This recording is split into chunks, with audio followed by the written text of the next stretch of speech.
যুক্তরাষ্ট্রে green card, work permit সহ বিভিন্ন ইমিগ্রেশন সুবিধার আবেদনকারীদের জন্য বড় পরিবর্তন এনেছে ইউএসসিআইএস। এখন থেকে আবেদন জমা দেওয়ার সময় সব প্রয়োজনীয় নথি এবং যোগ্যতার প্রমাণ দিতে হবে। কোনো গুরুত্বপূর্ণ কাগজপত্র বাদ পড়লে অতিরিক্ত তথ্য চাওয়ার সুযোগ না দিয়েই আবেদন বাতিল হতে পারে। নতুন এই নীতির ফলে কারা সবচেয়ে বেশি প্রভাবিত হবেন, বিস্তারিত জানুন রিপোর্টে। যুক্তরাষ্ট্রে অভিবাসনের পরিকল্পনা করছেন? তাহলে আপনার জন্য এসেছে একটি গুরুত্বপূর্ণ আপডেট।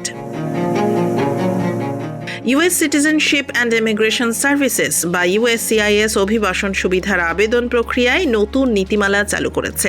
এই পরিবর্তনের ফলে এখন থেকে আবেদন জমা দেওয়ার সময়ই প্রয়োজনীয় সব তথ্য, কাগজপত্র এবং যোগ্যতার প্রমাণ একসঙ্গে জমা দিতে হবে। আগে অনেক ক্ষেত্রে আবেদন অসম্পূর্ণ হলেও ইউএসসিআইএস অতিরিক্ত তথ্য বা নথি চেয়ে রিকোয়েস্ট ফর এভিডেন্স অর্থাৎ আরএফই অথবা notice of intent to deny বা নয়েড পাঠাতো। এরপর আবেদনকারী সেই ঘাটতি পূরণের সুযোগ পেতেন।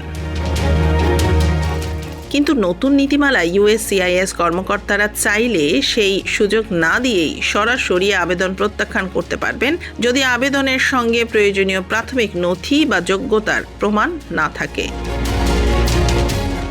ইউএসসিআইএস বলছে এই সিদ্ধান্তের মূল উদ্দেশ্য হলো আবেদন প্রক্রিয়াকে আরও দ্রুত ও কার্যকর করা। তাদের মতে অসম্পূর্ণ ও ভিত্তিহীন আবেদন কমলে প্রকৃত আবেদনকারীদের ফাইল দ্রুত নিষ্পত্তি করা সম্ভব হবে এবং পুরো অবস্থায় আরও স্বচ্ছতা আসবে।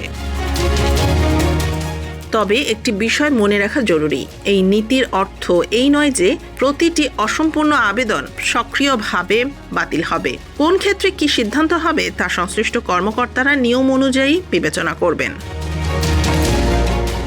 এই নীতিমালা 5 আগস্ট 2026 থেকে কার্যকর হয়েছে এবং ওই তারিখে বা তারপরে দাখিল করা কিংবা তখনও বিচারাধীন থাকা আবেদনগুলোর ক্ষেত্রেও এটি প্রযোজ্য। তাই আপনি যদি যুক্তরাষ্ট্রে ভিসা, গ্রিন কার্ড বা অন্য কোনো ইমিগ্রেশন সুবিধার জন্য আবেদন করতে চান, তাহলে আবেদন জমা দেওয়ার আগে প্রতিটি তথ্য ও কাগজপত্র ভালোভাবে যাচাই করুন। কারণ এখন প্রথমবারেই সম্পূর্ণ ও সঠিক আবেদন জমা দেয়াই সফল হওয়ার সবচেয়ে গুরুত্বপূর্ণ শর্ত।